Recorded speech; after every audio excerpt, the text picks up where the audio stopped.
দর্শক, খুবই দুঃখজনক একটা ঘটনা দেখলাম। যাদের ক্ষেত্রে এই ঘটনাটা ঘটেছে তাদের বেলাতে ঘটেছে বলে আরও বেশি দুঃখজনক। তারা এনসিপির নেতাকর্মী সবাই।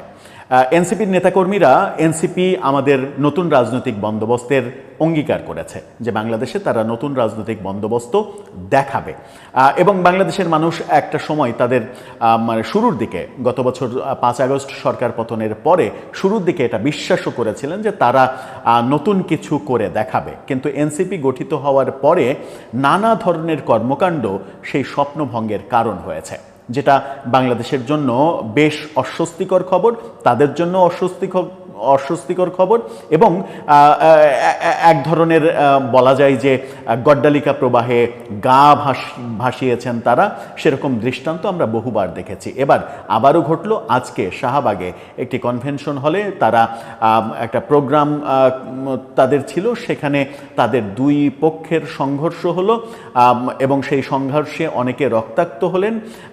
এই ব্যাপারগুলো আমরা দেখলাম। পেছনের কারণ হচ্ছে অর্থনৈতিক লেনদেন। অর্থনৈতিক লেনদেন কারণ হবে কেন? তার মানে কোথাও কি তারা চাঁদাবাজি করতে গিয়ে ভাগ বাটোয়ারায় সমস্যা হয়েছিল? একটু বোঝার চেষ্টা করব এই ভিডিওতে। থাকবেন পলিটিক্স টিভির নিয়মিত আয়োজনে।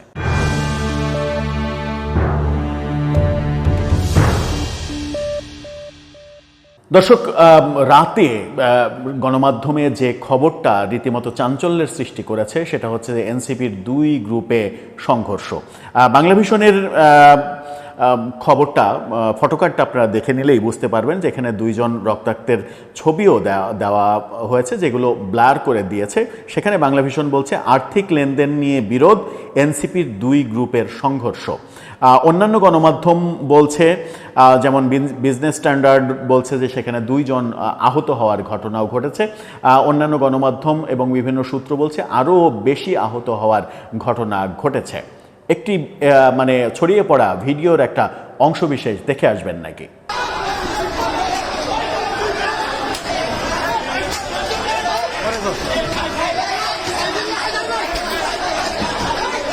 এই ভিডিওটা বলছে যে ঘটনাটা ঘটেছে, ঘটনাটার অস্তিত্ব রয়েছে। এই ভিডিওটা যখন সামাজিক যোগাযোগ মাধ্যমে ছড়িয়ে পড়ল তখন ব্যক্তিগতভাবে আমার মনে হয়েছিল যে এটা বোধহয় অন্য কোথাকার ভিডিও, অন্য কোনো ঘটনার ভিডিও, যেটা আওয়ামী লীগের অ্যাক্টিভিস্টরা এটা এক ধরনের প্রচার প্রপাগান্ডা করছে এনসিপিকে দোষ দিয়ে। এই ভাবনা ফেসবুকে সন্ধ্যার পরে যখন এটা ছড়িয়ে পড়ল তখন এই ভাবনা ব্যক্তিগতভাবে আমার হয়েছিল। কিন্তু যখন গণমাধ্যম নিউজ করা শুরু করলো এবং সেটার স্থির চিত্র সহ নিউজ করা শুরু করলো, যেমন দুটা স্থির চিত্র আপনারা দেখে নিতে পারেন সংঘর্ষের ঘটনা সেই একই স্পটের, এই দুইটা স্থির চিত্র দেখলে আপনারা বুঝতে পারবেন যে ঘটনাটা ঘটেছে। যে ভিডিওতে দেখা গেল যে হেলমেট নিয়েও মারার ঘটনা দেখছি, যে ঘটনাই রক্তাক্ত হওয়ার ঘটনা আমরা দেখেছি। গণমাধ্যম বলছে সরেজমিনে দেখা যায় কনভেনশন হলের 3য় তলায় এনসিপির ঢাকা মহানগর, উত্তর, দক্ষিণ ও ঢাকা জেলার সমন্বয় সভা চলছিল। সভা চলাকালে সন্ধ্যা 6:15টার দিকে 2য় তলায় মোহাম্মদপুর বসিলা ও বংশাল থানার এনসিপি নেতাকর্মীদের মধ্যে সংঘর্ষ হয়। সেখানে বলা হচ্ছে যে পূর্বের আর্থিক লেনদেন সংক্রান্ত বিরোধের জেরে জাতীয় নাগরিক পার্টি এনসিপির দুই গ্রুপের সংঘর্ষের ঘটনা ঘটেছে। এতে অন্ততপক্ষে 2 জন আহত হয়েছেন, তাদেরকে হাসপাতালেও নেওয়া হয়েছে। আজকে সন্ধ্যায় এই ঘটনা ঘটে।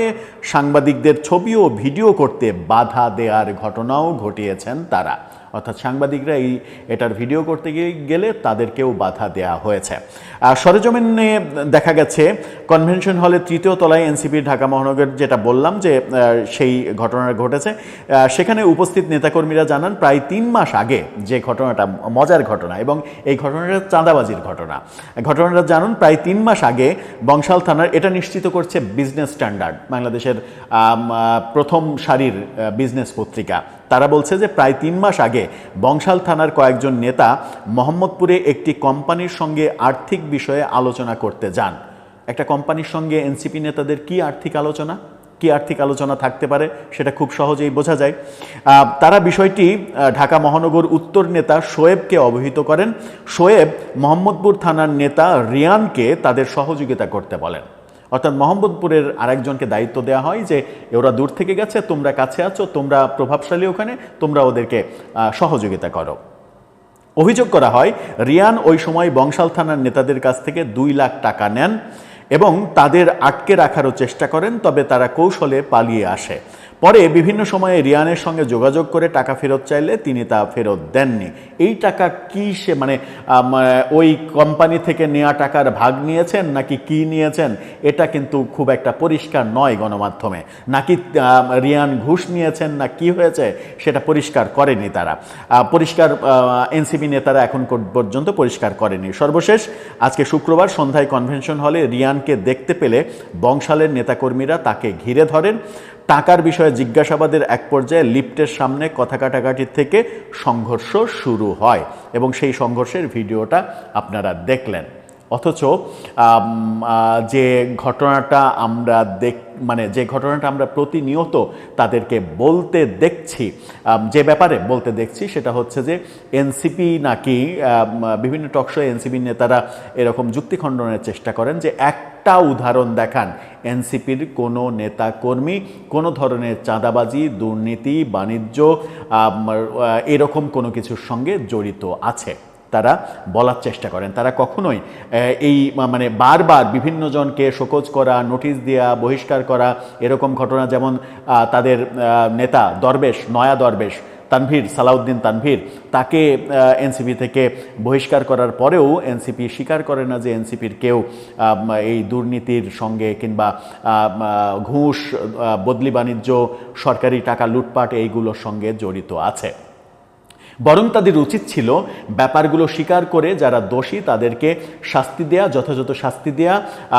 মানে যৌন হয়রানির কেলেঙ্কারির অভিযোগ থাকা সত্ত্বেও যখন তারা 3 মাসের একটা শোকজের ব্যাপারের শেষে আবার তাকে দলে ফিরিয়ে নেয় কোনো ধরনের শাস্তিমূলক ব্যবস্থা না নিয়ে, তখন তাদের প্রতি মানুষের আস্থাহীনতা কাজ করার একটা ব্যাপার তৈরি হয় যে তারা, হ্যাঁ, যে কোনো দলেই একটা দল যখন গঠন করতে হয় তখন তো বিভিন্ন রকমের মানুষ সেখানে আসে। এটা তরুণদের দল, বিভিন্ন ধরনের তরুণরা আসবে, তারা নানা রকমের স্বার্থসিদ্ধির কাজ করবে, কিন্তু একেবারে নেতৃত্ব পর্যায়ে যদি শক্ত হাতে সেগুলো মোকাবেলা করা হয় যে মেনে নিচ্ছি আমরা এই ঘটনা ঘটেছে, আমরা তো আগে থেকে টের পাইনি, এরকম তাকে বহিষ্কার করা হলো, তার সঙ্গে দলের কোনো সম্পর্ক নেই, তার ব্যক্তি অপরাধ, দল গ্রহণ করবে না, সেই কারণেই তাকে বহিষ্কার করা হয়েছে, এরকম ঘটনা যদি মানে ঘটতে থাকে তাহলে তাদের দলের মধ্যেও একটা মেসেজ যাবে। তারপরে এরকম ঘটনা আর কেউ ঘটানোর সাহস পাবে না। আমরা দল হিসেবে বিএনপির এরকম সিদ্ধান্তের ব্যাপার দেখেছি বহু। গত 12-14 মাসে বিএনপি প্রায় 7,000-এর বেশি নেতাকর্মীকে নানাভাবে বহিষ্কার করেছে। একটা বিপুল সংখ্যক নেতাকর্মীকে বহিষ্কার করে বিএনপি একটা মেসেজ দেওয়ার চেষ্টা করেছে যদিও, কিন্তু সেই মেসেজে কাজ হয়নি। বিএনপির তৃণমূলকে বিএনপির নেতৃত্ব কন্ট্রোল করতে পারছে না। এনসিপি ছোট দল, এখন পর্যন্ত ছোট দল, তারা তাদের কাঠামো ছোট, তাদের পক্ষে কন্ট্রোল করাটা অনেক বেশি সহজ ছিল যদি ব্যাপারগুলোকে